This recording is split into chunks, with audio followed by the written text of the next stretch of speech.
Students, आज का जो लेक्चर हम पढ़ने जा रहे हैं वो है क्लास 9 का पोटेंशियल एनर्जी, जो कि चैप्टर 6 का आर्टिकल है। अगर बेटा ये शॉर्ट क्वेश्चन में आता है और लॉन्ग क्वेश्चन, दोनों पॉइंट ऑफ व्यू से इंपॉर्टेंट है। शॉर्ट क्वेश्चन इंपॉर्टेंट क्या है, तो आपको कहा जा सकता है कि define potential energy, right it's formula and unit. कि आप पोटेंशियल एनर्जी को डिफाइन करें और उसका फार्मूला लिखें एंड देन उसकी यूनिट लिखें, तो 3 मार्क्स का ये शॉर्ट क्वेश्चन बनता है। और फिर लॉन्ग क्वेश्चन भी बनता है, तो आइए पहले हम short question point of view से इसको सॉल्व करते हैं और फिर हम इसको लॉन्ग क्वेश्चन ऑफ व्यू से इसको डिराइव करेंगे। तो पोटेंशियल एनर्जी में आपके पास क्या है, डेफिनेशन क्या है। लेट्स से फॉर एग्जांपल, अगर मैं किसी भी एक ऑब्जेक्ट की बात करूं, इस तरह ये मार्कर आपके पास है, इस मार्कर को मैं इस जमीन से लेके किसी सर्टेन हाइट पे ले जाऊं तो मुझे अगेंस्ट द ग्रेविटी इसके ऊपर फोर्स लगानी पड़ेगी। और जब मैं इसके ऊपर फोर्स लगा रहा हूं तो ये डिस्प्लेसमेंट कवर कर रहा है, इसको हम कहते हैं क्या है, हाइट इसकी क्या हो रही है, इंक्रीज हो रही है। तो अब ये जो बॉडी है, इसमें जो ये मैंने वर्क किया, इस वर्क स्टोर हो गया किसकी फॉर्म में, पोटेंशियल एनर्जी की फॉर्म में। जरा देखिएगा, मार्कर की इनिशियल पोजीशन आपके पास किधर है, जमीन के ऊपर है, और फाइनल पोजीशन किधर है, ये बनती है। तो अपनी पोजीशन को क्या कर गया है, वो चेंज कर गया है, हाइट कवर कर गया है। इसको हम नाम देंगे कि ये क्या कहलाता है, पोटेंशियल एनर्जी कहलाता है। डेफिनेशन कैसे बेटा लिखेंगे हम इसकी, डिफाइन कैसे करते हैं, इसको लिखते हैं कि potential energy is the energy possessed by body due to its position। किसी भी बॉडी की एनर्जी जे के पोजीशन की वजह से हो, then it is called potential energy. तो वो जो बॉडी के पास एनर्जी है, इसको हम नाम देंगे, ये क्या कहलाता है, पोटेंशियल एनर्जी कहलाता है। अब इसके बाद बेटा है सिंबल, कि हम इसको डिनोट कैसे करते हैं सिंबॉलिकली, इसको हम लिखेंगे कैसे। तो बेटा it is denoted by P और डॉट आपके पास क्या है, E। तो P डॉट E से हम इसको डिनोट करते हैं। इसके बाद बेटा है इसका फॉर्मूला, कि फॉर्मूला बेटा आपके पास कैसे बनेगा इसका फॉर्मूला मैं यहां पे डायरेक्ट लिखता हूं, बाद में हम इसी फॉर्मूले को डिराइव करने जाएंगे। तो पोटेंशियल एनर्जी का जो फॉर्मूला होता है वो आपके पास है P = mgh। ठीक है, P = mgh। इस फॉर्मूले से जरा देखिए, इस फॉर्मूले से मैं क्या लिख सकता हूं, ऑब्जर्वेशन क्या मिल रही है मुझे। इसका मतलब ये है कि this implies that potential energy directly relate करिए किसके साथ, मास के साथ। कि अगर आप मास को इंक्रीज करेंगे तो पोटेंशियल एनर्जी भी क्या हो जाएगी, इंक्रीज होती जाएगी। लेकिन ये कंडीशंस कब होगी, अगर आप क्या करें, जो h की वैल्यू है एंड g की जो वैल्यू है, आप उसको कांस्टेंट रखें, तब जाके मैं इस रिलेशन को लिख सकता हूं कि potential energy is directly proportional to the मास।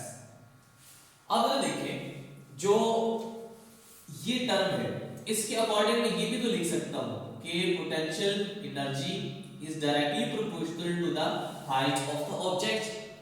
कि potential energy height of the object के क्या है, डायरेक्टली प्रोपोर्शनल है। लेकिन ये कंडीशन मैं कब लिखूंगा, जब मैं ये लिखूंगा इसके साथ कि जो मास ऑफ द ऑब्जेक्ट है वो एट g की जो वैल्यू है उसको मैं एट अ टाइम कांस्टेंट ले रहा हूं, सिर्फ एक चीज को मैं वेरी कर रहा हूं, that is height of the object. अब जरा देखिए कि ये जो फॉर्मूला आपने लिखा हुआ है, किसी की बेस के ऊपर मैं यूनिट लिख सकता हूं। तो यूनिट आपके पास क्या बनेगी बेटा, मास है तो मास यूनिट क्या होती है, kg, और साथ में आपके पास क्या मल्टीप्लाई है, ग्रेविटेशनल एक्सेलरेशन है। तो एक्सेलरेशन की जो यूनिट होती है वो है मीटर पर सेकंड स्क्वायर, और हाइट डिस्टेंस है या डिस्प्लेसमेंट भी कह सकते हैं, तो उसकी जो यूनिट होती है वो आपके पास क्या है, m। तो उसको मैं लिखूंगा बेटा के केजी मीटर स्क्वायर, तो ये मीटर और ये मीटर आपस में क्या हो जाएंगे, multiply divided by second square, this is equals to joule. तो अभी तक आपने देखी जो वर्क पढ़ा था आपने, वर्क, फिर आपने काइनेटिक एनर्जी पढ़ी, फिर आपने अभी पोटेंशियल एनर्जी पढ़ी। इन सब की जरा यूनिट देखें तो जितने भी हमने यूनिट्स इसके लिए डिराइव किए तो सब की यूनिट आपके पास क्या बन रही है, जॉल बन रही है। इट मींस दैट कि आपको अगर किसी भी क्वेश्चन दे दिया जाए, एमसीक्यू दे दिया जाए कि इनमें से किन की एनर्जी किसकी यूनिट कॉमन है, तो ये बात आपने ध्यान में रखनी है कि जो वर्क है वो और जो काइनेटिक एनर्जी है वो और पोटेंशियल एनर्जी है, इन सब की जो यूनिट है वो आपके पास क्या है, जॉल के बराबर होती है। ये यहां तक आपका शॉर्ट क्वेश्चन है जो 3 मार्क्स का आपका आप बोर्ड में या किसी भी पेपर में आ सकता है। अगर वो ये क्वेश्चन दे दिया जाए और क्वेश्चंस कुछ इस तरह से कर दिया जाए कि derive the formula of potential energy, potential energy का फॉर्मूले को डिराइव करें, तो बेटा इसके लिए कुछ स्टेप्स आपने याद रखने हैं। उस स्टेप्स के अकॉर्डिंग आपने चलना है। सबसे पहले आपने लिखना है बेटा इसका पैराग्राफ, थ्योरी आपने लिखनी है। पैराग्राफ की सूरत में सबसे पहला स्टेप यही है कि आपने पैराग्राफ को लिखना है। और पैराग्राफ के लिए बेटा लेट्स से मैं यहां पे एक डायग्राम बनाता हूं और डायग्राम की हेडिंग देके इसी के बेस के ऊपर मैं इस पैराग्राफ को लिखता हूं। मैं डायग्राम कुछ इस तरह से बनाता हूं कि एक बॉडी है जिसका मास लेट्स से m है और वो इस पॉइंट A के ऊपर पड़ा हुआ है। तो अब जो मैंने यहां पे डायग्राम ड्रॉ की है, इसी डायग्राम को मैं पैराग्राफ की सूरत में लिखूंगा। और वो किस तरह मैं लिखूंगा बेटा कि लेट करता हूं मैं, लेट अस कंसीडर एक बॉडी है, let us consider a body of, जिसका मास क्या है, of body of mass A m, और वो बॉडी का मास क्या है, m है, और उसको मैंने प्लेस्ड कहां पे किया है, is placed on surface of earth, जमीन के सरफेस के ऊपर पड़ा हुआ है।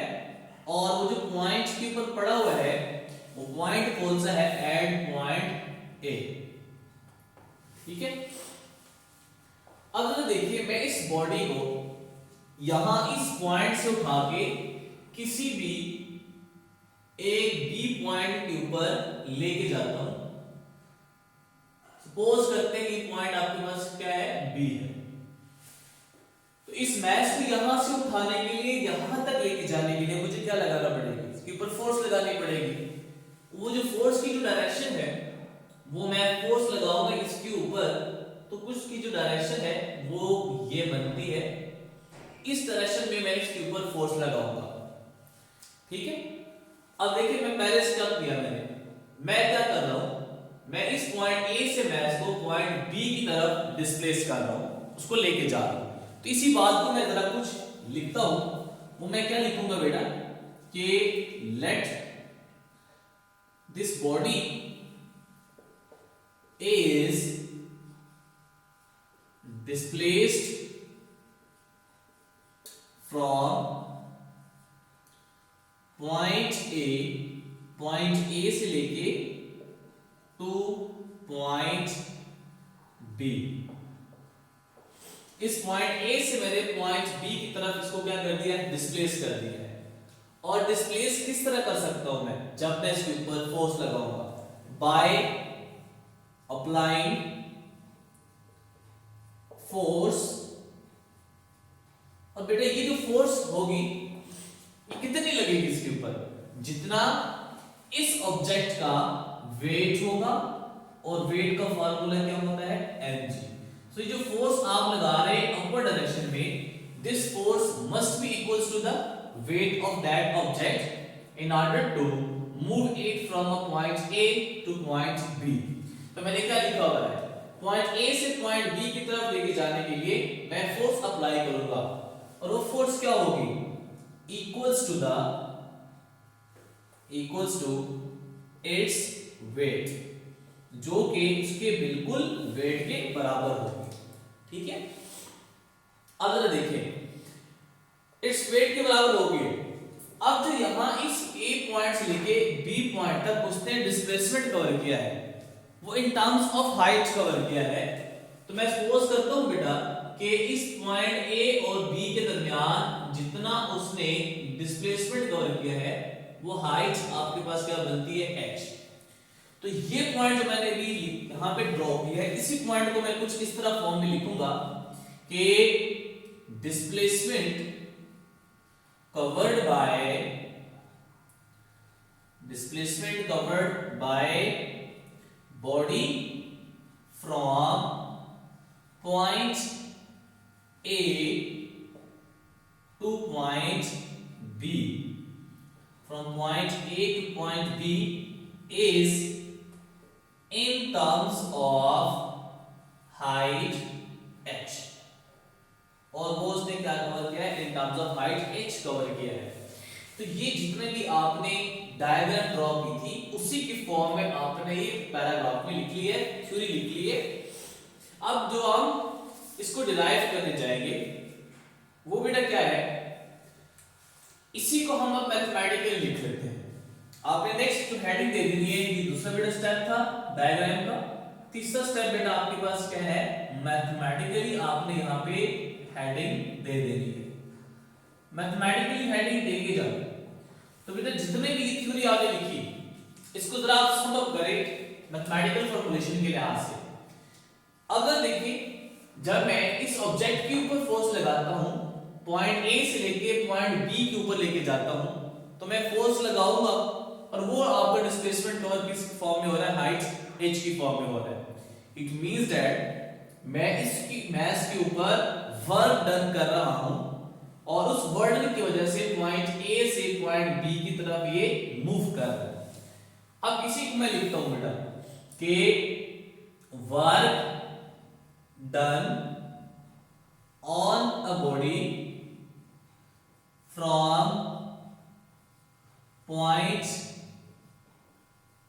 ए to point B will be या is given as, और वर्ड का फॉर्मूला क्या होता है बेटा, that implies that W is equals to F multiply by B। ठीक है, जरा देखें अभी आपने यहां पे क्या लिखा हुआ है कि जो इस इक्वेशन को जरा आप नाम दे दें इक्वेशन ए का। अभी आपने क्या लिखा हुआ है कि as F is equals to W, वो फोर्स किसके बराबर होगी, वेट के, एंड दिस डिस्प्लेसमेंट जो अभी आपने लिखी है वो कवर कर रहा है in the terms of height h के।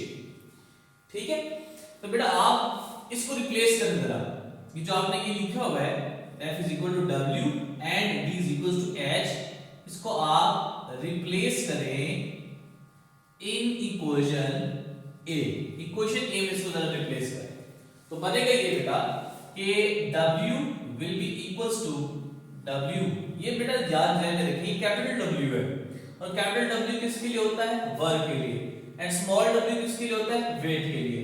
तो F की जगह मैंने यहाँ पे वेट लिख लिया और D की जगह मैं क्या लिखूंगा, H। इसको जरा आप इक्वेशन B का नाम दे दें। अभी इसमें आपने क्या लिखा कि फोर्स वेट के बराबर होगी और वेट का जो फॉर्मूला होता है वो किसके बराबर होता है, mg के। तो बेटा यही चीज आप इसमें रिप्लेसमेंट करेंगे। आप क्या करें, put W is equals to mg in equation B। Equation B में जरा W की वैल्यू को पुट करें तो ये क्या बनेगा, it implies that work will be equals to mgh। ठीक है, अब बेटा ये चीज देखें, ये आपने एक इक्वेशन को डिराइव कर लिया है। इस बात को जरा नोट करें कि मैं जो वर्क कर रहा हूं किसी भी ऑब्जेक्ट के ऊपर इस पॉइंट A से पॉइंट B की तरफ लेके जा रहा हूं, तो मैं इसके ऊपर वर्क कर रहा हूं। याद रखिए जब आप ये काम इसके ऊपर कर रहे हैं, वर्क कर रहे हैं, तो यही पोटेंशियल एनर्जी। तो अब ये जो वर्क है मैं इसको कुछ इस तरह से लिखूंगा कि this work will be stored, this work will be stored in the form of potential energy। तो ये आपके पास पोटेंशियल एनर्जी की फॉर्म में स्टोर हो जाएगा। अब इस को मैं इस तरह लिख सकता हूं कि that is W will be equals to P dot E। तो ये जो इक्वेशन आपने लिखी है ये आपके पास क्या बन जाएगी, PE will be equals to mgh। तो ये अब आपने क्या कर दिया है, फॉर्मूले को डिराइव कर लिया है पोटेंशियल एनर्जी के। तो ये आपका यहां तक जो लास्ट क्वेश्चन था ये कंप्लीट हो गया। अब इस फॉर्मूले से रिलेटेड बेटा ये इंपॉर्टेंट है, इस फॉर्मूले में जो एमसीक्यूज आते हैं उस लिहाज से भी इंपॉर्टेंट है, plus short questions and plus numericals problem, तीनों चीजों के लिए ये बड़ी इंपॉर्टेंट आपके पास बात बनेगी। और वो किस तरह, लेट्स से हम एक क्वेश्चन डिस्कस कर लेते हैं। फॉर एग्जांपल अगर आपसे ये पूछा जाए एक शॉर्ट क्वेश्चन में या एमसीक्यूज में पूछा जाए, वो किस तरह कि वो ये कहे कि if mass m of a body is double then its potential energy will be, तो उसकी जो पोटेंशियल एनर्जी वो क्या बन जाएगी। तो ऑप्शन अगर आपको ये दे दिए जाते हैं तो फिर और एमसीक्यूज बन जाएगा, और अगर आपको स्टेटमेंट की फॉर्म में पूछा जाए तो ये शॉर्ट क्वेश्चन बन जाता है। अब इसी का आंसर आप कैसे लिखेंगे, सॉल्व कैसे करना है आपने बेटा, आंसर कैसे इसको लिखना है। अगर देखेंगे एस हमें पता है कि पोटेंशियल एनर्जी का जो फॉर्मूला है वो mgh के बराबर है, ठीक है। अगर इस फॉर्मूले से मैं देखूं तो बेटा वो सिर्फ कंडीशन हमें किस बात की दे रहा है, मैस की दे रहा है, बाकी हमें किसी चीज की कंडीशन नहीं दे रहा। इट मींस दैट कि जो g है वो भी कांस्टेंट है और h की वैल्यू भी वो कांस्टेंट दे रहा है, उसको वो नहीं छेड़ रहा। इसका मतलब ये हुआ कि इस इक्वेशन से मैं लिख सकता हूं कि जो पोटेंशियल एनर्जी है वो आपके पास क्या है, डायरेक्टली रिलेट कर रही है किसके साथ, मैस के साथ। कि अगर आप मैस को इंक्रीज कर रहे हैं तो पोटेंशियल एनर्जी भी क्या हो जाएगी, इंक्रीज होती जाएगी, ठीक है। इस रिलेशन से मैं लिखूंगा बेटा कि फ्रॉम दिस इक्वेशन, या फिर आप इसको इस तरह लिखेंगे from above relation if mass is doubled then kinetic potential energy will also double। तो पोटेंशियल एनर्जी की वैल्यू भी उसके अकॉर्डिंग क्या हो जाएगी, डबल हो जाएगी, ठीक है। तो ये आपके पास जो क्वेश्चन है उससे आपके पास रिलेटेड आ सकते हैं इस तरह के क्वेश्चन में। फिर आपसे ये पूछा जा सकता है कि अगर मैं हाइट को डबल कर रहा हूं तो पोटेंशियल एनर्जी के ऊपर क्या फर्क पड़ेगा। तो फिर भी जरा देखिएगा, मैस और जी को वो कांस्टेंट ले रहा है, वो चेंज नहीं कर रहा। तो एच की वैल्यू अगर आप इंक्रीज कर रहे हैं तो पोटेंशियल एनर्जी की वैल्यू भी इंक्रीज होती जाएगी। इसी तरह बेटा आपको ये मैस रिड्यूस भी कर सकता है, हाफ भी कर सकता है, एच की वैल्यू को भी वो हाफ कर सकता है। तो बेटा आपने अपनी इस इक्वेशंस को जरा ज़हन में रखना है, उस इक्वेशन से ही आपके सारे क्वेश्चन, सारे शॉर्ट क्वेश्चन, सारे न्यूमेरिकल्स और सारे एमसीक्यू सॉल्व होंगे। तो ये आपके पास था एक पोटेंशियल एनर्जी के बारे में। नेक्स्ट लेक्चर में फिर बेटा हाजिर होंगे एक नए आर्टिकल के साथ, तब तक के लिए अल्लाह हाफिज़।